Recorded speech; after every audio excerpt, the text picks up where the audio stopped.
আসসালামু আলাইকুম। আমার চ্যানেলে তোমাদের সবাইকে আরও একবার ওয়েলকাম জানিয়ে আজকের ভিডিওটি শুরু করছি।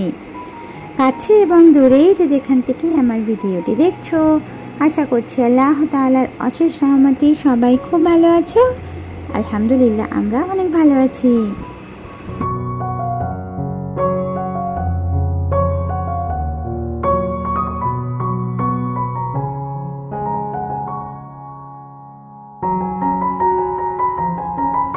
তো আজকে হচ্ছে বুধবার দিন, মানে আমার হাজবেন্ডের ছুটি। তো সে কারণে উনি এখনও পর্যন্ত ঘুম থেকে ওঠেনি, কারণ সারা সপ্তাহ একটু তাড়াতাড়ি করে কাজে যান। তাই একটা দিন ছুটি পেলে সেই দিনটা কিন্তু বেশ দেরি করে ওঠে। দেরি করে মানে অনেক দেরি নয়, এই 10টা সাড়ে 10টা নাগাদ উঠবে। তো আমরা এখানে সকালবেলায় চা এবং একটুখানি লাচ্চা ছিল, মানে লাচ্চা সেমাই, সেটা দিয়েই সকালবেলা একটু হালকা ফুলকা নাস্তা করেছি চা দিয়ে। তারপরে কিন্তু এই যে একটু কাজে লেগে পড়েছি, কারণ এই সময়টা আমি অনেকটা সময় পাই, অনেকটা যদিও পাই না, মোটামুটি খানিকক্ষণ সময় তো আমি সকালের দিকে পেয়েই যাই। তো সেই সময়টা নষ্ট না করে আমি কিন্তু প্রত্যেকটা দিন এখন যেটা ইনক্লুড করেছি আমার সংসারের কাজে, সেটা হচ্ছে রুমটাকে ক্লিন করা। তো বেসিক্যালি এই কাজটা আমি আগে করতাম ঠিক সন্ধ্যা নাগাদ, তবে এই কাজটা এখন করে দিয়েছি সকাল নাগাদ।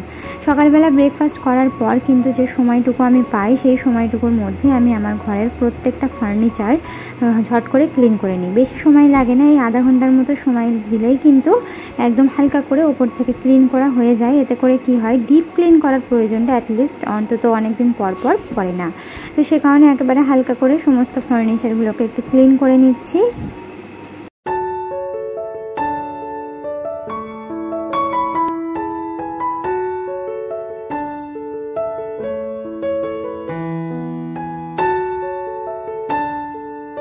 তো প্রতিদিনের অল্প অল্প সময় ব্যয় করাটা কিন্তু একটা দিনের খাটনি, মানে একটা দিনের অঘ্রাণ পরিশ্রমকে বাঁচিয়ে ফেলতে পারে।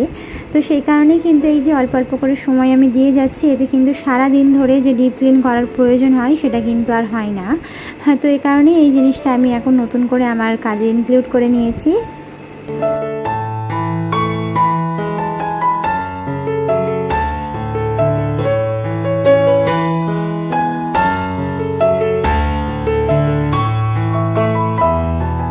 তো এই যে হাজব্যান্ডও উঠে পড়েছিলেন, আর উঠে কিন্তু আমি ওঠার সাথে সাথে আমি বিছানাটা গুছিয়ে ফেলেছি। তারপর হাজব্যান্ড চা খেতে বসেছিলেন। আমাদের তো ফ্লোরে খাওয়া দাওয়া হয়, আর হাজব্যান্ড বসেছিলেন, তার সঙ্গে আবদার করে মেয়েও বসেছিলেন। তো একটু মুড়ি ফেলে ছড়িয়েছে, দেখতে পাচ্ছ কতটা মুড়ি ছড়িয়েছে। আর বাপের সামনে তো মেয়েকে কিছু বলাই যাবে না, তো অন্যায় করুক আর যাই করুক।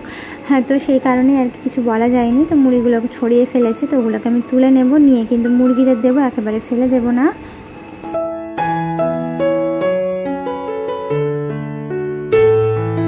সকালবেলা ঘুম থেকে উঠেই কিন্তু প্রথম যেটা করি সেটা হচ্ছে ঘর বারান্দা ঝাড়ু দেওয়া। তো বেলার দিকে আবারও দিতে হয়, সকালবেলা একবার দিলেই তো আর হয় না, তো একবার এমনি দেওয়া হয়।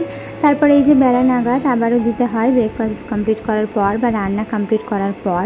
তো আজকের একেবারে ঝাড় দিয়ে পোছাপুছি করে তবেই রান্নার দিকে যাব, না হলে আবার অনেকটা দেরি হয়ে যাবে। এমনিতেও কিন্তু এখানে 11টার মতো বেজে গেছে। তো সে কারণে ভাবলাম এবার রান্না করতে যাব, রান্না করতে করতে 1টা 2টো বেজে যাবে। তারপর মেয়েকে গোসল করানো রয়েছে, খাওয়ানো রয়েছে। তো ভাবলাম এদিকের কাজটা কমপ্লিট হয়ে থাকলে নিশ্চিন্তে হয়ে যাব, তাহলে আর এদিকের আমার টেনশনটা হেডেকটা থাকবে না যে রুম ক্লিন করতে হবে, ঘর ঝাড়ু দিতে হবে, পোছা লাগাতে হবে। তো সে কারণে এদিকের কাজটা কমপ্লিট করে একেবারে চলে যাব রান্নার দিকে। তো রান্না বান্নাটা কমপ্লিট করার পর মেয়েকে গোসল করে খাইয়ে নিজেও গোসল করে খেয়ে নিতে পারবো। তো সেই কারণে একটু বুদ্ধি করে সংসারের কাজগুলো করার চেষ্টা করি, যাতে নিজের সময় আর পরিশ্রম দুটোই বেঁচে যায়। আর এইভাবে কিন্তু আমি চাই যে প্রত্যেক গৃহিণীরাই করে থাকে, শুধু আমি বলে না, আমার সাথে সাথে আমার সব দিদি বোনেরাই হয়তো এইভাবেই কাজ করে থাকে। তবে আমার সংসার জীবন যেহেতু একদমই নতুন, হ্যাঁ, তো সেই কারণে কিন্তু সব কিছু শিখতে বা বুঝতে একটু সময় বেশি লাগছে। তো আমি যদি সংসারের কাজে কোনো কিছু মিস্টেক বা ভুল কিছু করে থাকি, তোমরা কিন্তু প্লিজ আমাকে কমেন্টে জানিও, তাহলে কিন্তু আমি একটু তোমাদের কাছ থেকে শিখতে পারবো, কারণ আমার থেকে আমার দিদিভাইদের এক্সপিরিয়েন্স অনেক বেশি। তো সংসার জীবন হোক বা যে কোনো জিনিস হোক না কেন, যত বেশি সময় তুমি দিতে পারবে, সেই সাথে সাথে কিন্তু সময়ের সাথে সাথে সেই জিনিসের এক্সপিরিয়েন্সও তোমার তত বেশি বাড়তে থাকবে। তো এই সংসার জীবনটাও তেমনই একটা বিষয়, যত পুরনো হতে থাকবো তত কিন্তু এই সংসারের প্রতি এক্সপিরিয়েন্স কিন্তু আমার অনেক বেশি বাড়তেই থাকবে। এখন কিন্তু একদমই নতুন।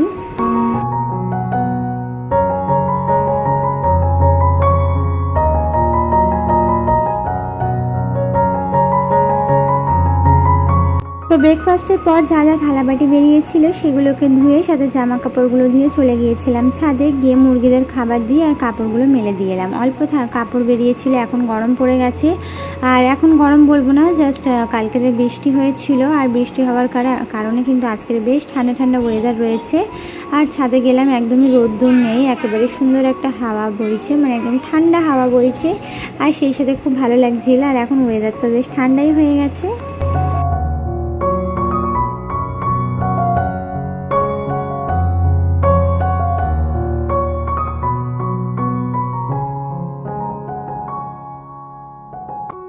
তো আজকের ফুলুরি আরও রান্না করব, তার জন্য বেসনটা আগে ভিজিয়ে দিলাম। বেসনটা 10-15 মিনিট ভিজিয়ে রাখলে কি হয় বলো তো, বেশ ফুলকো ফুলকো হয়। তো সে কারণে আমি বেসনের মধ্যে স্বাদ মতো লবণ, কাঁচামরিচ দিয়ে খুব ভালোভাবে একটা ব্যাটার তৈরি করে, মানে ফুলুরি করার মতো একটা ব্যাটার তৈরি করে আমি ওটাকে মেখে ঢাকা দিয়ে রেখে দিয়ে এলাম। তারপর একটু মশলার কৌটোটা ধুয়ে নিচ্ছি। আসলে কাঠের উনুনে রান্না হয় তো একটু হাত পড়লেই কিন্তু কেমন একটা যেন ধুলো হয়ে যায় আমার এই মশলার কৌটোগুলো। তো সে কারণে 2-4 দিন পর পর না পরিষ্কার করলে একেবারেই কিন্তু হয় না, মানে এইভাবে একেবারে সার্ফ দিয়ে ঘষে মেজে পরিষ্কার করতে হয়। এমনি গ্যাসের পাশে থাকলে কি হয় বলো তো, হালকা চিটচিটে হয়, যেটা কিন্তু হালকা করে মুছে নিলে হয়ে যায়, সপ্তাহে একবার ক্লিন করলে হয়ে যায়। কিন্তু কাঠের উনুনের ক্ষেত্রে তো সেটা হয় না, ধোঁয়া থাকে, ধোঁয়া ধুলো এগুলো তো হয়। তো সে কারণে আর কি 2-4 দিন পর পর এইভাবে আমাকে মাজনি দিয়ে মেজে ঘষা মাজা করতে হয়।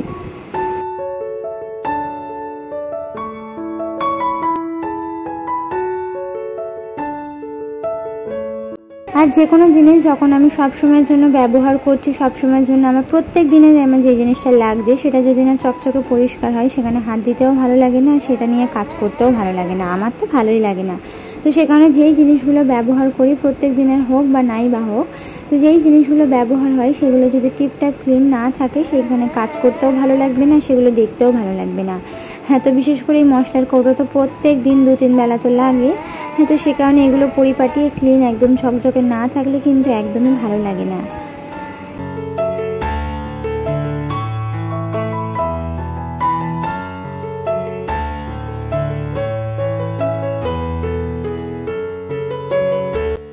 তো আমার এক দিদিবোনের কমেন্ট ছিল, আমার বিছানার বেডের ওপরে যে একটা পেপার বেছানো আছে সেটা কি, মানে ওটা কি আমার বেডের সঙ্গেই পাওয়া গিয়েছিল নাকি ওটা আলাদাভাবে লাগানো। তো সেই হিসেবে একটা ডিটেলস উনি উত্তর চেয়েছেন, তো অবশ্যই জানাবো দিদিভাই। তো সব থেকে প্রথমে তোমাকে অনেক অনেক অনেক তোমার জন্য দোয়া রইল, ভালোবাসা রইল, তোমাকে অনেক ধন্যবাদ, তুমি এত সুন্দর একটা কমেন্ট করেছো তার জন্য।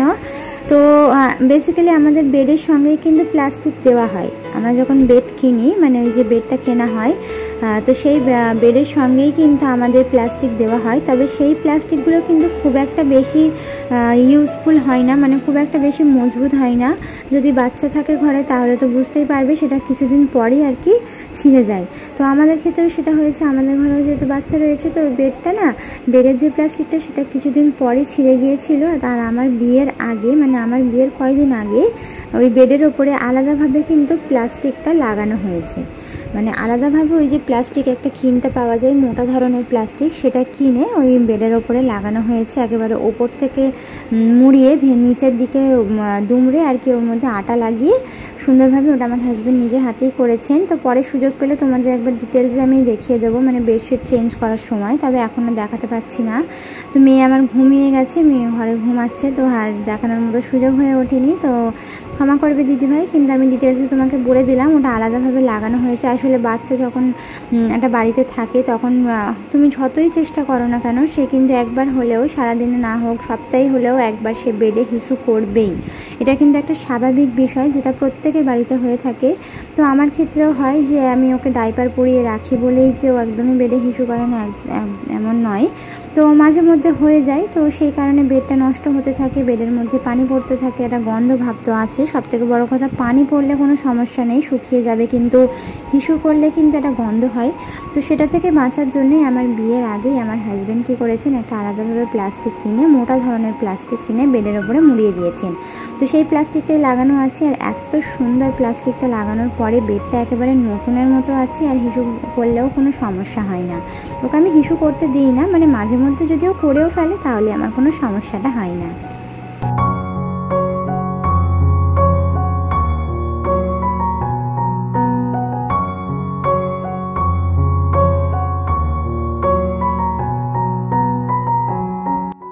গল্প করতে করতে কিন্তু আমি ওখানে মশলার কৌটোগুলো সুন্দর করে ধুয়ে মেলেও দিয়েছিলাম, আর এখানে ফুলুরিটা ভাজতে দিয়ে তারপরে মশলার কৌটোগুলোকে আমি শুকনো কাপড় দিয়ে মুছে তুলেও নিলাম। তো তারপর এই যে ফুলুরিগুলো আমার অলমোস্ট ভাজাও হয়ে গেছে। আমি কিন্তু এগুলোকে মিডিয়াম ফ্লেমে ভেজেছি, না হলে কিন্তু ভিতর থেকে কাঁচা থেকে যাবে, তাড়াহুড়ো করে ভাজতে গেলে উপরে কালার এসে যাবে কিন্তু ভিতরে একটা কাঁচা ভাব থেকে যাবে। তো সেই কারণে আর কি খুব ভালোভাবে উল্টে পাল্টে একটু সময় ধরে ফুলুরিগুলোকে ভেজে নিলাম। আর দেখো কত সুন্দর কালার এসছে, আর খেতেও কিন্তু ভীষণই টেস্টি হয়েছিল। তো আমি তরকারি করব, তো তরকারির জন্য আলু ভাজা করে নিচ্ছি। আলু ভেজে রান্না করলে টেস্ট হয়, কিন্তু যেভাবে আমরা ডিম আলু রান্না করি। হ্যাঁ, তো এখানে কিন্তু তার জন্য আলু রান্না করছি। আর আলু আমি বেশি দেবো না, কারণ মায়ের আলু খাওয়াটা এখন অ্যাভয়েড করছে। বললাম না কদিন আগে যে আমার শাশুড়ি মায়ের একটু সুগার ধরা পড়েছে, মানে কি যতটুকু হওয়া দরকার তার থেকে একটু বেশি। তো একটু মেনটেন করে চললে বা একটু খাওয়া দাওয়ার দিকে নজর দিলে ওটা আবার নর্মালে চলে আসবে। তো সে কারণে এখন চিনি আলু যেগুলো খেলে আর কি সুগারটা বাড়তে পারে সেগুলো একটু খাওয়া অ্যাভয়েড করছে, যাতে সুগারটা আবার কন্ট্রোলে এসে যায়। তো সে কারণে অল্প করে আলু দিয়েছি, আর একটু হালকা পাতলা ঝোল ঝাল রাখবো যাতে মা খেতে পারে। আর ফুলুরি সবগুলোই আমি তরকারির মধ্যে দেবো না, অর্ধেকের বেশিটা দেবো, 4 থেকে 5টা আমি রেখে দেবো। হ্যাঁ, তো এইভাবে কিন্তু একদিকে আলুটা ভাজা করছি আর ঝট করে একদিকে তরকারিটা বসিয়ে দিলাম। একটু তাড়াহুড়ো করে রান্নাটা করছি, কারণ মেয়ে ঘুমাচ্ছে তো কোন মুহূর্তে উঠে পড়বে, তাই রান্নাটা কমপ্লিট হয়ে গেলে আমি কিন্তু উঠলে আবার ওকে গোসলটা করিয়ে দিতে পারবো।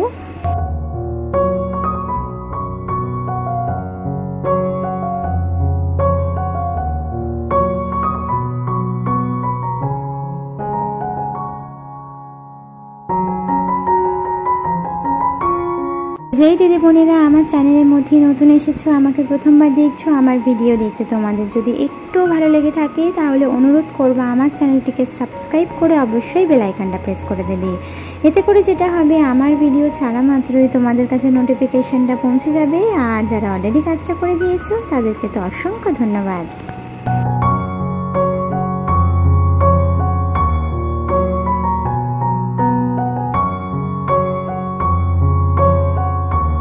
তো তোমরা হয়তো ভাবছো আমি ভাতটা রান্না করলাম না। ভাত আমার কালকের ভাত না অনেকটা রয়েছে, তো সেই ভাতটা গরম করে নেবো। আর অল্প কিছুটা ভাত যদি রান্না করতে লাগে তো একটু দেরি সেরি করে রান্না করবে। 12টা 12:30টার দিকে ভাত বসিয়ে দিলে ঝট করে হয়ে যাবে, তাই ভাতটা একটু দেরি করে করবো। তো ওদিকে তরকারিটা বসিয়ে দিলাম। তরকারি আমার অলমোস্ট হয়ে এসেছে, তো এদিকে গ্যাস ওভেনটা ঝট করে ক্লিন করে নিয়ে তারপরে আমি গোসল করতে ঢুকে যাবো। মেয়ে এখনও ওঠেনি।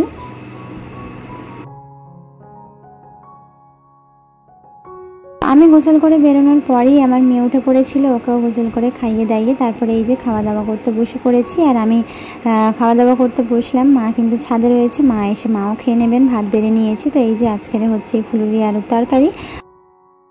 তো আজকের ভিডিওটা এ পর্যন্তই ছিল। আশা করছি পরবর্তী ভিডিও পর্যন্ত তোমরা সবাই সুস্থ থাকবে, ভালো থাকবে।